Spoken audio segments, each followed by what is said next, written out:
As figuras a seguir mostram 3 instantes do movimento de uma bola que foi atirada para cima por um malabarista. Número 1, quando a bola estava subindo. 2, quando a bola estava no ponto mais alto de sua trajetória. 3, quando a bola estava descendo. Desprezando a resistência do ar, marque a alternativa que melhor representa as forças que atuam. Esse negócio tá desfocalizando, tá péssimo, né? As forças que atuam na bola nesses 3 instantes. Então, lembrar que a força que tem no objeto que está no ar seria peso e resistência. Como ele falou que não tem resistência do ar, consequentemente, a única força que atua na bola em qualquer um desses momentos, uma vez que não está em contato com a mão do malabarista, vai ser a força peso. Sendo assim, o peso sempre aponta para o centro da Terra. Por isso, letra A, né? O peso sempre apontando para o centro da Terra. Então, questão muito simples, mas que quer confundir um pouco, né? Porque o pessoal sempre tem a insistência de quando a bola está subindo, tem que ter uma força para cima. Então, geralmente, a questão mais marcada são essas que mostram velocidade e não as que mostram exatamente força. Lembrar que força é diferente de velocidade, tá? Muito cuidado com isso na hora da prova. Então, um objeto no ar, ou seja, um objeto que não está na mão de ninguém, que não tem essa força de contato com nada, quando ela está no ar e fala que é para desprezar a resistência do ar, a única força que tem é a força peso. Isso é muito importante, cai muito em vestibular isso, tá? Questão número 21. Suponha que a sua massa seja de 55 quilogramas. Quando você sobe em uma balança de farmácia, para saber seu peso, o ponteiro indicará. Então, vamos pensar o seguinte, você tem 55 quilogramas, né? Ele quer saber peso, lembrar que peso é força. Então, o peso não pode ser medido em quilogramas. Não pode ser medido em quilogramas. Então, o peso tem que estar em kgf ou newton. Se for newton, tem que multiplicar pela aceleração da gravidade, que é 9,8 ou 10, como vai ser na prova de vocês, né? Que a gente vai arredondar para 10 a gravidade. Então, em newton seria peso é massa vezes a gravidade, 550 newtons. Você pode ver que a resposta não tem 550 newtons. Consequentemente, é aquilo que eu falei com vocês. Se você tem 55 quilogramas, o peso vai ser 55 kgf. Ou seja, isso é para facilitar a vida da gente, para não ter que multiplicar pela gravidade. Então, letra C, 55 kgf. Essa questão, não sei nem o número dela, peraí. 22. Questão 22 fala o seguinte. Uma caminhonete sobe uma rampa inclinada com velocidade constante, levando um caixote em sua carroceria, conforme ilustrado na figura a seguir. Sabendo-se que o peso do caixote, N, a força normal do piso que a caminhonete sobre o caixote, e FA, a força de atrito sobre a superfície inferior, nota difícil de ler, sobre a superfície inferior do caixote e o piso da caminhonete, né? Então, tá falando que P vai ser a força peso, N é normal e FA a força de atrito. Beleza. Continuando. Cadê? O diagrama de corpo livre, que melhor representa as forças que atuam sobre o caixote é. Então, aqui ele está querendo saber as forças que vão atuar sobre o caixote.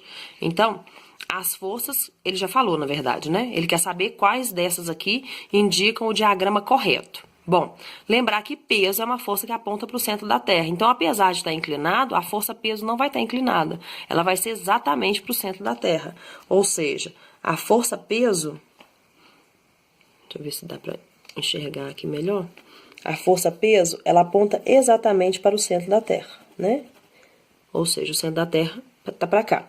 A força normal sempre forma 90 graus com a superfície. Então, lembrar que a superfície tá aqui, ó. Então, tem que formar 90 graus com a superfície, então ela vai inclinar, né? Então, força normal. Aí você tem que pensar o seguinte, força de atrito. O atrito é sempre contrário ao movimento ou à tendência de movimento. Se você tem um caixote sobre uma carroceria de uma caminhonete, a tendência desse caixote é descer. Então, a tendência dele, a tendência de movimento é descer. Só que a força de atrito não é contrária ao movimento, ou a tendência de movimento. Se a tendência desse caixote é descer, a força de atrito tem que estar no sentido contrário. Então, a força de atrito tá subindo, né? Para manter esse caixote em repouso. Então, se você for olhar as alternativas que tem isso aqui, vai ser a letra A. Peso apontando para o centro da Terra, normal inclinada, formando 90 graus com a superfície, e a força de atrito para cima. Contrária à tendência de movimento, né? Então, essa aqui tá errada, por exemplo, a força de atrito, essa aqui tá errada a força de atrito, essa aqui tá errada a força de atrito e a normal, né?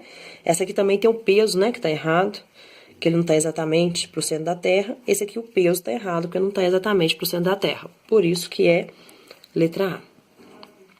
Questão 23. Questão 23 tem uma figurinha, Ai, como é que chama, gente? Esqueci.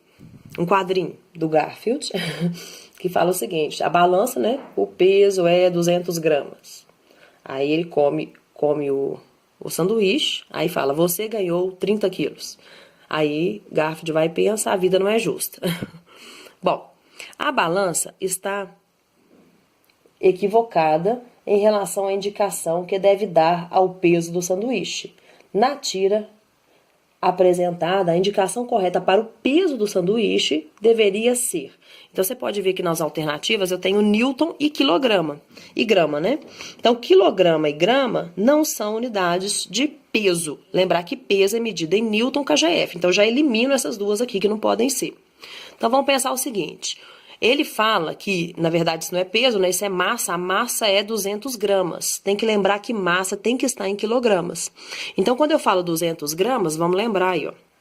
200 gramas. Para poder passar para quilograma, eu tenho que diminuir 3 casas, ou seja, dividir por 1000, né? Por quê? 1 quilograma são 1000 gramas. Ou seja, quando eu passo de grama para quilograma, eu divido por 1000. Beleza, se são 200 gramas, vou diminuir 3 casas decimais aqui. Então, 1, 2, 3, vai ficar 0,2. Então, a massa é 0,2 quilogramas. Para poder fazer o peso, peso é massa vezes gravidade. A gravidade nós arredondamos para 10, como você já sabe, então peso é igual a 0,2 vezes 10. 0,2 vezes 10 é aumentar uma casa decimal no 2, né? Multiplicar por 10, aumentar uma casa. Então, vai ficar 2 newtons. Ou seja, 2 newtons, letra C. Uma questão de peso e massa, que é uma questão tranquila. E costuma cair muito também em vestibular. Você pode ver que até tem outra tirinha do lado de cá, ó. Bom, questão número 24. Mais uma dessas que eu falei com vocês que caem demais. Ó, durante uma brincadeira, Bárbara arremessa uma bola de vôlei verticalmente para cima, como mostrado na figura. Assinale a alternativa, cujo diagrama melhor representa as forças que atuam sobre a bola no ponto mais alto da sua trajetória. Então, você tem que pensar o seguinte, se tem força de resistência do ar, vai ter no momento que está subindo, que vai ter o atrito com o ar, e no momento que está descendo, que tem o atrito com o ar. Então, no ponto mais alto, seria aquele ponto em que a velocidade vale 0, né? Se a velocidade vale 0, eu não vou ter essa força de resistência do ar. Então, a força de resistência do ar, eu não tenho, porque está no ponto mais alto. Então, lembrar que se está no ponto mais alto, eu não vou ter essa força de resistência do ar. Qual a única força que atua na bola se ela não está na mão da menina? Força, peso. Exatamente. Então, sempre isso aqui está caindo em vestibular. Você pode ver que direto a gente encontra essa questão. Então, por isso, letra C. Letra C. Questão 25. Questão 25. Uma jogadora de basquete, de novo, ela arremessa uma bola tentando atingir a cesta. Ai, tá desfocalizado, peraí. Parte da trajetória seguida pela bola está representada na figura. Considerando a resistência do ar, assinale a alternativa cujo diagrama melhor representa as forças que atuam na bola no ponto P dessa trajetória. Então, você pode ver que o ponto P não é o ponto em que tem velocidade zero. Teria velocidade de zero se estivesse subindo e descendo. E aqui ele pede para considerar a resistência do ar. Lembrar que a resistência do ar, assim como o atrito, é sempre contrária ao movimento, à tendência de movimento, né? Então, se a bola se move para a direita, nesse caso aqui, né? Então, a força de resistência do ar tem que estar contrária. Então, muita gente acredita que vai ter uma força só no sentido do movimento e o peso. Cuidado, não é. A resistência do ar ela não te ajuda a impulsionar igual a letra D. É muito pelo contrário. Ela vai impedir o movimento da bola, ou tentar impedir pelo menos, né? Então, tem a força de resistência do ar e a força peso. Por isso que é a letra B. Tá? Muito cuidado com isso. Então, se considerar a resistência do ar contrária ao movimento da bola, tá? E o peso. Questão 26. Mais uma do Garfield. Garfield, o personagem da história a seguir, é reconhecido como um gato malcriado, guloso e obeso.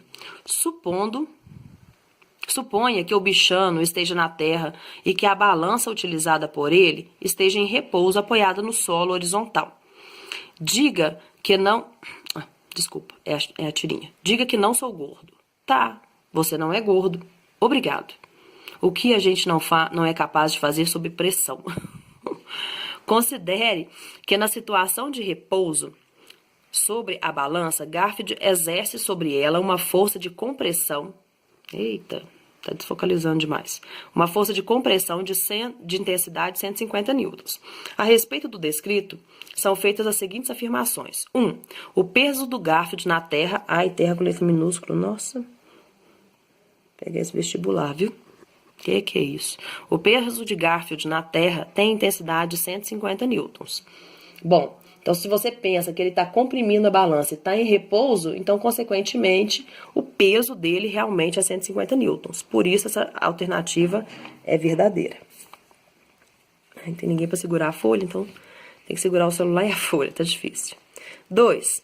A balança exerce sobre Garfield uma força de intensidade de 150 newtons. Sim, porque se ele está sobre a balança aqui, então tem a força peso que atua sobre ele, né? E a outra força que atua sobre ele é a normal. Se ele faz uma compressão na balança de 150, então a normal vale 150 newtons.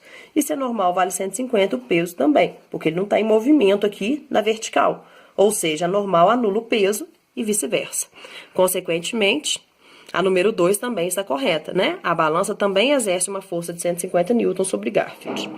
Terceira, o peso de Garfield e a força que a balança aplica sobre ele constituem um par de ação e reação. Jamais! Então, lembrar que ação e reação não atuam no mesmo corpo. O que seria ação e reação? A força que Garfield faz sobre a balança é um par de ação e reação. Essa aqui eu vou chamar de menos normal. E a força que o chão faz sobre o Garfield. Você pode ver que uma força está no Garfield, que é a normal, e a outra força está na balança, ou seja, a menos normal, que é contrária à normal. Então, a ação e reação nunca atuam no mesmo corpo. Muito cuidado com isso, tá? A não ser que você constitua como se fossem corpos diferentes. Mas se eu estou considerando o Garfield como se fosse um corpo só, a ação e reação não pode estar no mesmo corpo. Por isso, número 1 e 2 estão corretas, letra D. Tchau, gente. Espero que tenha ajudado e boa prova para vocês.